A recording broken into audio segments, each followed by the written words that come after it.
Hi. So, I'm here to vent because something really messed up happened, and I need to get it off my chest. It starts with the car, my car.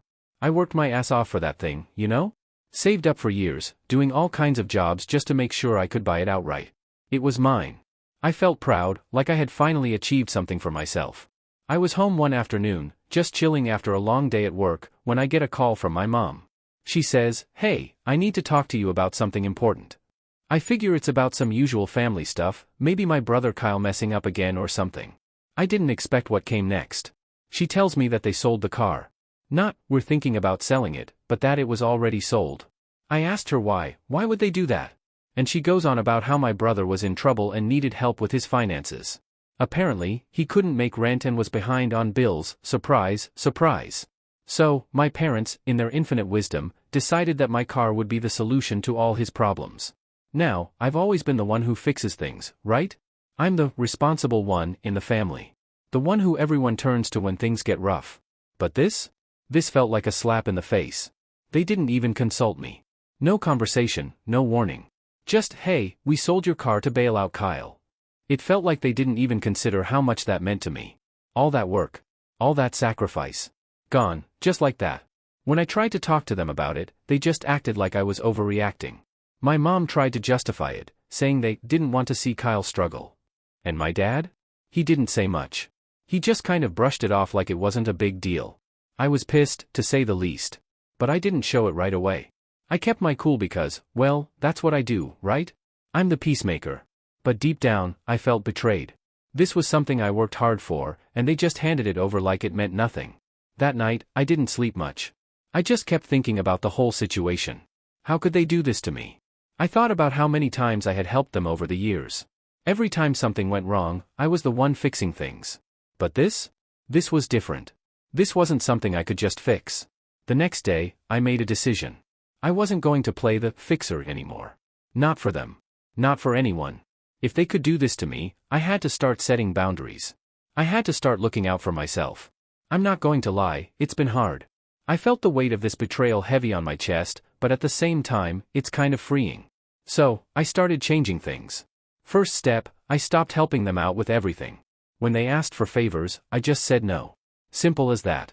And when my brother came asking for more cash a few days later, I told him no, too. Things at home got tense, but I wasn't about to apologize for standing up for myself. I was done being the family fixer. This was my life, and I wasn't going to let them walk all over me anymore.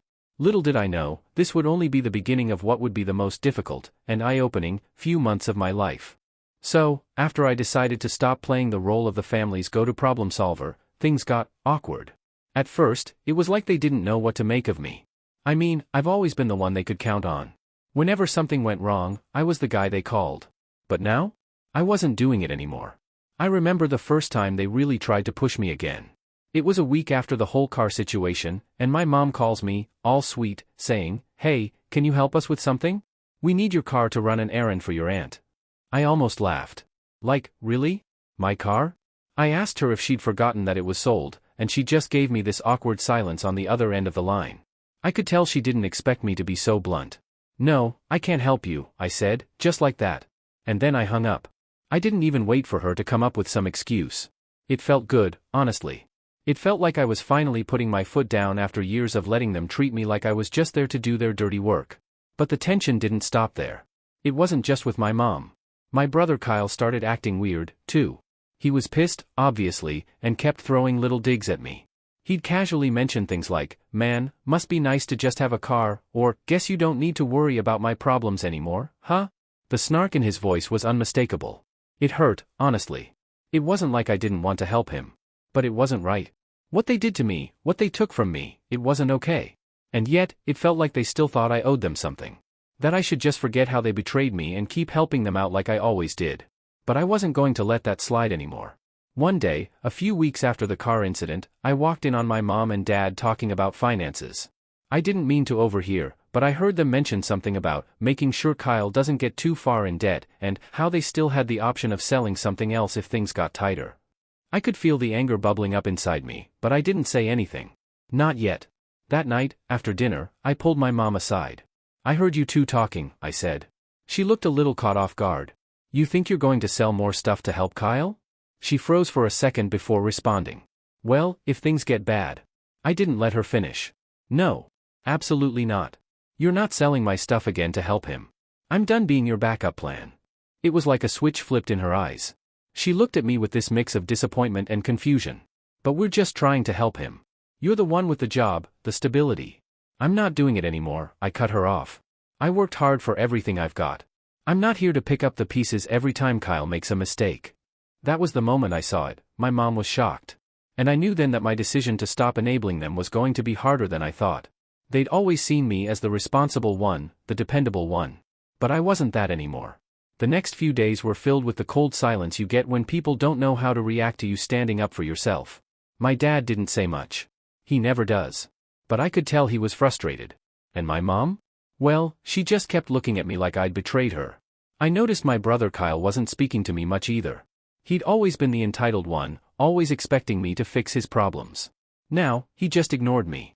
It wasn't the angry yelling or anything, just this cold shoulder, which felt worse in its own way. But here's the thing, I didn't care. In fact, I was starting to feel relieved. The weight of constantly being the family's emotional crutch was starting to lift. Sure, it wasn't easy, hell, it hurt like hell sometimes, but it was what I needed. I had to stick to my guns. Then came the real test. One evening, my parents came to me with a request. It wasn't for money. It wasn't for my car. It was for my time. They asked me to help Kyle move out of his apartment because he couldn't afford the rent anymore. His landlord was threatening eviction. My mom told me, he really needs help, and you're the only one who can do it. I sat there for a moment, feeling this wave of frustration wash over me. I could already hear Kyle's voice in my head, whining about how everything was so hard and how I was the only one who could make it better. But I wasn't going to fall into that trap again. No, I said, flatly. I'm not doing it. My mom's face fell. But he's family. I know, I snapped. And I'm not abandoning him. But I'm not doing it. He has to take responsibility for his own life. The silence that followed was thick, uncomfortable. I felt my mom's gaze burning into me, but I didn't flinch. I didn't apologize. I didn't give in. And just like that, I realized, this wasn't just about the car. It was about finally learning to put myself first. It was the hardest thing I'd ever done, but I was done being the family fixer. I was about to find out that setting boundaries comes with consequences. But I wasn't ready for how far it would go. So, after I turned down helping Kyle move, things definitely started to shift around here. I don't think anyone in my family was ready for me to actually say no. And it wasn't just the disappointment, it was the way my mom looked at me like I'd just slapped her. You could feel it in the air, this weird, cold tension. But you know what? I didn't care anymore. The first few days after I stood my ground felt like walking through a minefield. I could feel my mom and dad's frustration simmering just beneath the surface. It was like they were trying to figure out where the hell this new version of me came from, and more importantly, how to make it go away. But they couldn't. I wasn't going back to my old ways. The real kicker came when my dad tried to call me out on it. I was sitting at the kitchen table one morning, just minding my business, trying to get some coffee in me before work, when he casually drops the bomb. You know, helping family is just what you do, right? It's not about expecting something in return, it's about being there when they need you. I just stared at him. Like, what the hell was that supposed to mean? Did he really think I didn't get the family comes first thing? I had spent my whole life doing exactly that, and where did it get me? Constantly drained, constantly ignored, and feeling like my needs were an afterthought. I didn't respond right away, just took a deep breath and said, not anymore. My dad looked at me like I had just spoken in a foreign language. He shook his head, muttered something about me being selfish, and walked out. That was the first time I saw the cracks in their image of me, the perfect, dependable son, the one who always showed up when they called. But now, that guy was gone. The next week, my brother Kyle came over to the house. He didn't even say hello to me. Instead, he went straight to my parents and started complaining about how I wasn't helping him, how I used to be the one who always came through. He said it loud enough that I could hear every word. I wasn't going to bite. I wasn't going to engage in his usual guilt trip. But still, I felt this mix of anger and something else. It's like he thought I owed him. Like, he couldn't fathom that I wasn't going to sacrifice for him anymore. So I walked into the living room, leaned against the doorframe, and looked right at him. I'm not going to help you anymore, Kyle. You need to figure your own stuff out, just like I did. Kyle froze for a second. His face twisted in this weird mix of shock and anger, like he couldn't believe what I was saying. You're just going to let me fail? He snapped. I shook my head. No, I'm not letting you fail. I'm letting you grow up. You have to start taking responsibility for your own life, Kyle. There was this long pause. I could tell he didn't know how to react. Normally, I would have caved or given in. But not this time. Not anymore. Eventually, he huffed and stormed out, slamming the door behind him. That's when my mom came into the room, looking like she had been crying. You didn't have to be so harsh with him, she said softly, like I was the one who was out of line. I couldn't hold back anymore. Harsh? He's been using me for years, Mom. And you've been letting him. I'm done being his safety net. I'm done being the one who picks up the pieces. She didn't say anything back. She just stood there, looking at me like she didn't know who I was anymore. It was then I realized that I was no longer playing a role in their script. I wasn't the good son who always took the fall. I wasn't the guy who cleaned up their messes. And that realization? It stung. It hurt more than I expected. But at the same time, there was a sense of freedom. I wasn't going to let guilt and obligation control me anymore. But, as you can imagine, things didn't stop there. The tension at home grew unbearable. My dad stopped talking to me unless it was absolutely necessary. He didn't even look at me much anymore. My mom would occasionally try to talk to me, but it was always in that way where you know they're trying to guilt trip you without actually saying it. She would say things like, I just wish you could help your brother a little bit, just this one time. And every time, I said no. The family dinners got quieter. There was no more casual chatting, no more lighthearted jokes. Just this heavy silence whenever I walked into a room. My brother would make these snide comments about me being too busy to help, and I'd just stare him down. It didn't matter what he said anymore. I wasn't giving in. The hardest part of all of this? Watching my mom look at me like I was a stranger. Watching her plead with me to just be a family again. And you know what? I was a family. I just wasn't going to sacrifice myself for them anymore. But then, the real test came. My dad, who had been pretty much silent, finally dropped a bombshell. He asked me to help with something. A small favor, he said. Nothing too serious. But you know what it was? He wanted me to loan Kyle some money. Again. I thought I was done with this, but apparently, they weren't. So, I had a choice to make, either I go back to being the guy who fixes everything, or I stand firm. Guess which one I chose? So, my dad comes to me asking for a favor. Kyle needs money again. Without hesitation, he just assumes I'll help. I sat there, staring at him, trying to stay calm. No, I said, flatly. I'm not giving Kyle any more money. My dad blinked, clearly thrown off. What do you mean? He's your brother. You're just going to let him fail? I shook my head. He needs to figure it out. I've done enough. He got frustrated, pacing around. You've always been the one who helps, the reliable one. Why are you changing now? I'm not changing, I replied. I'm just not fixing his problems anymore. It's not my job. The silence that followed was thick.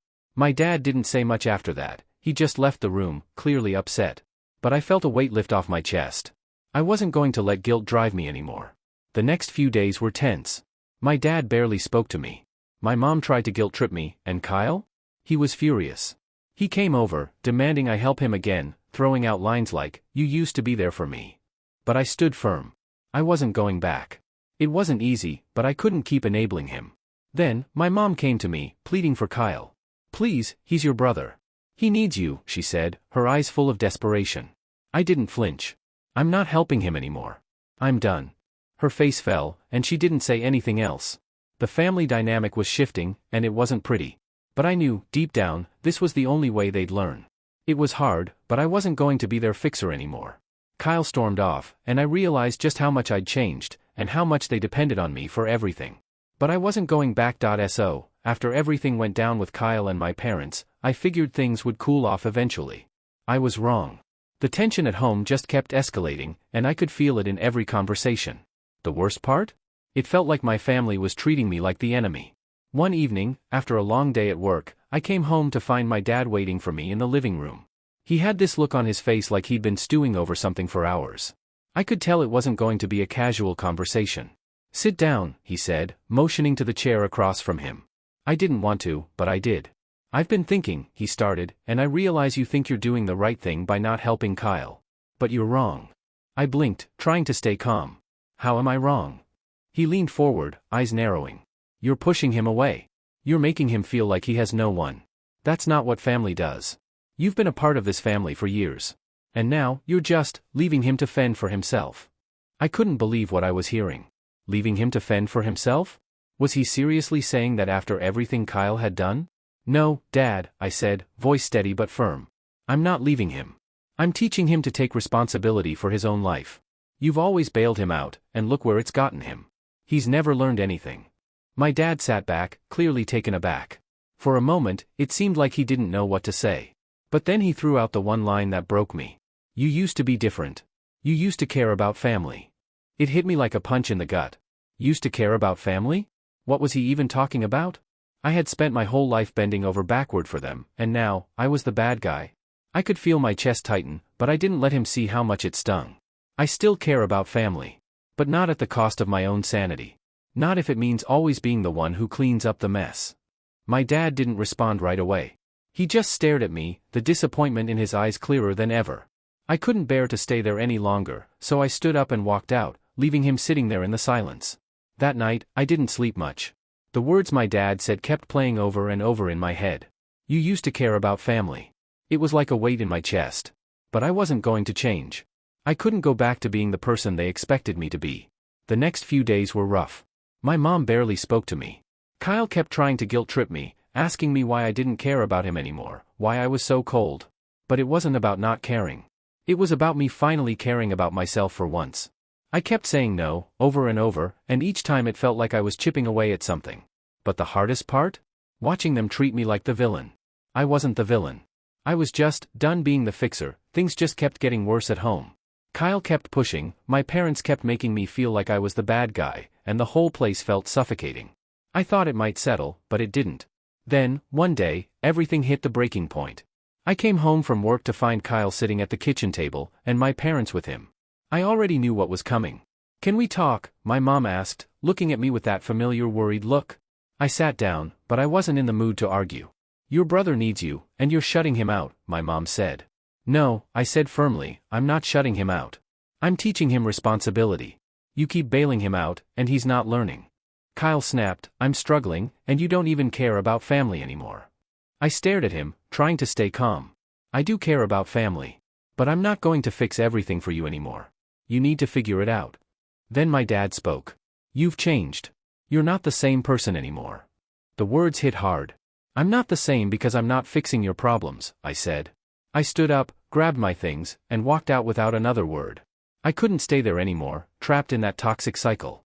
The next morning, I packed up my stuff. I wasn't going to keep letting them treat me like I was responsible for their messes. As I drove away, I felt a strange mix of sadness and relief.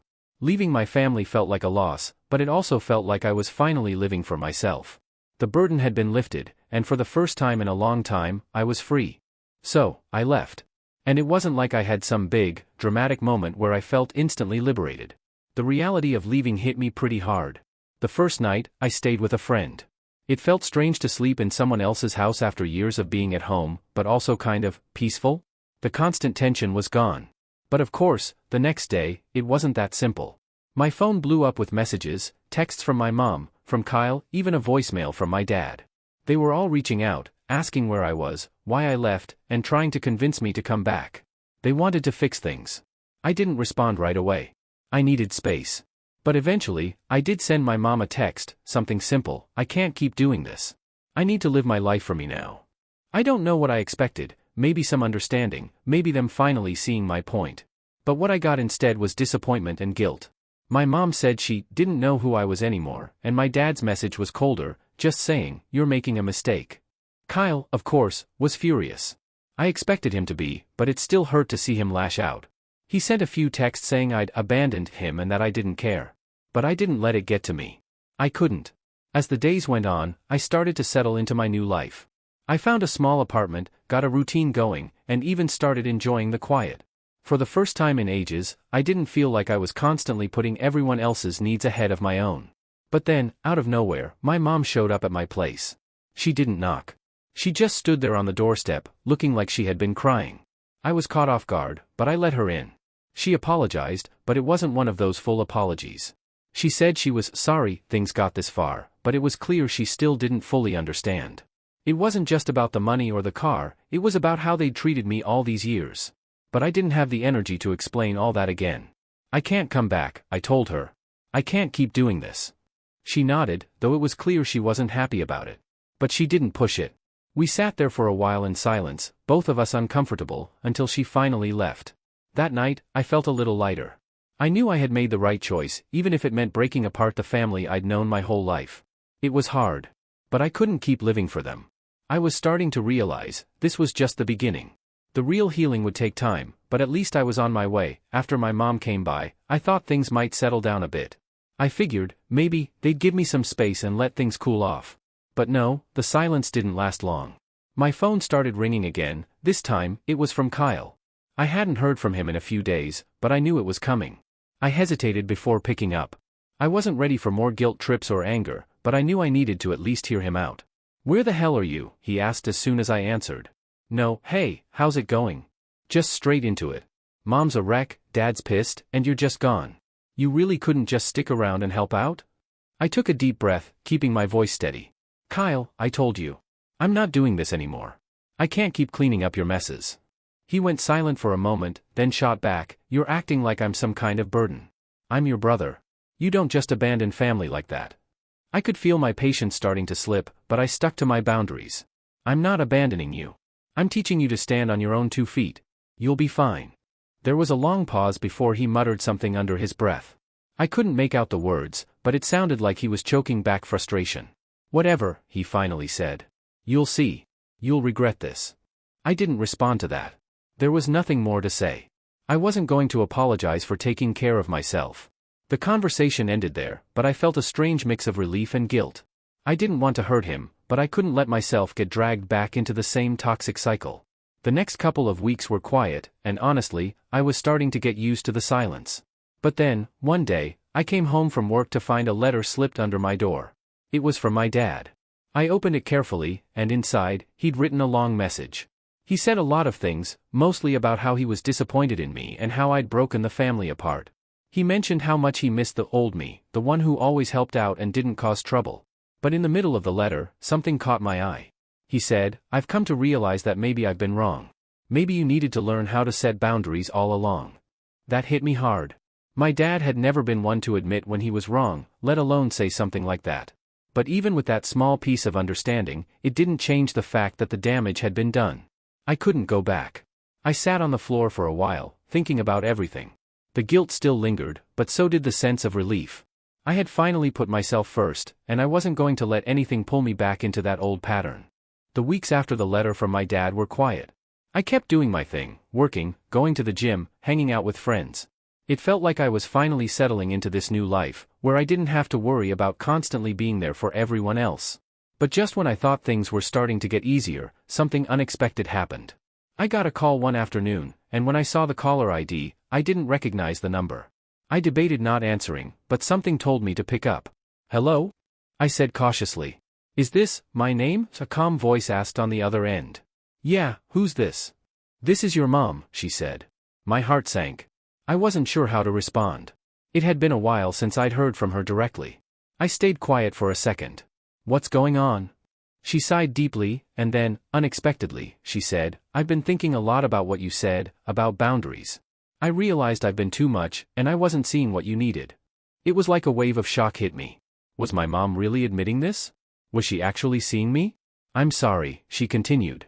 "I know I've made things harder than they needed to be, and I get it now. You need space.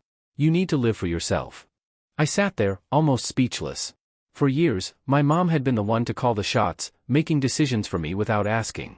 And now, she was actually acknowledging that she had overstepped. "I don't know what to say," I muttered, trying to process it. "You don't need to say anything," she replied. "I just wanted to let you know I'm working on changing. And I hope we can find a way to start over. When you're ready." I didn't know how to respond. My first instinct was to say no, to keep my distance. But there was a part of me that felt a shift. Maybe it wasn't too late for us to rebuild something, though I wasn't sure what it would look like yet. "I don't know if I'm ready for that yet," I said honestly. "But I appreciate you calling. Let's just take it slow." She agreed, and we ended the conversation on that note. It felt strange, like I was treading new ground with her, but there was also a sense of hope. Maybe, just maybe, things could be different. After that call, I didn't hear from her for a while, and honestly, it was kind of a relief. I didn't want to rush anything, especially when I still needed time to heal from everything. But it made me realize something important: change was possible. Not just for me, but for my family too. I started thinking about the future, what I wanted for myself and how I could move forward without holding on to the past. For the first time in a long time, I felt like I was finally in control of my own life. It wasn't going to be easy, and I didn't know where things would go with my family, but for the first time, I felt like I was heading in the right direction. So, things have been quiet. In the best way possible. After that phone call with my mom, I didn't rush to make any big decisions. I spent more time focusing on myself, settling into my new apartment, hanging out with people who actually respected my space, and just breathing. For the first time in years, I wasn't walking around constantly on edge, waiting for the next problem to land on my lap. But of course, life isn't ever really that simple, is it? A few weeks after the call with my mom, I got a text from Kyle. I was honestly surprised when I saw his name pop up on my phone. After everything, I didn't think he'd ever reach out to me again. The text was short and to the point. I don't know what you're doing, but I get it now. I've been an idiot. I don't expect anything from you. Just wanted to say I'm sorry. I stared at the message for a while, not sure how to react. Part of me wanted to ignore it and keep going with my life. Another part of me, the part that had spent years trying to fix things for him, wondered if this was the first real sign of growth from him. After some back and forth in my head, I decided to reply, just to acknowledge it. Thanks for saying that. I hope you're doing okay. It was a simple exchange, but it felt like a small step toward healing, even if it wasn't much. I wasn't going to jump into trying to fix things with him, but I also wasn't going to shut him out completely. I had set my boundaries, and I was sticking to them. But maybe, just maybe, there was a way to rebuild, even if it was slowly. As for my parents, things were still quiet. I hadn't heard from them directly after that phone call with my mom, and honestly, I wasn't rushing to reach out. I needed to take care of me before anything else. I did end up running into my dad at the grocery store a few weeks later. It wasn't planned, but there he was, standing in the produce aisle like everything was normal. For a second, I froze, wondering if I should just walk past him and pretend I didn't see him. But instead, I took a deep breath and walked over. "Hey," I said, awkwardly. It wasn't like I'd forgotten everything that had happened, but I was trying to approach this in a way that didn't drag me back into old patterns. He looked up, surprised to see me. "Hey," he replied, his voice soft. "I didn't expect to see you here." We stood there in silence for a moment. And then he said, "I've been thinking about everything. I know I wasn't the dad you needed. But I want to be better." I felt a lump in my throat, and honestly, I didn't know what to say at first. "I'm glad you're seeing that," I said finally. "But I can't be the one to fix everything anymore." "I know," he said, looking down. "I'm working on it." We talked for a bit longer, just about small things.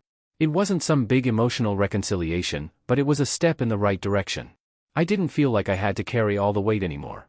For the first time in ages, I felt like I was able to exist in a space where I wasn't constantly fixing, constantly trying to make everyone else happy. So yeah, I guess this whole thing isn't over. But I'm learning to live for myself, and I'm slowly figuring out what my boundaries really mean.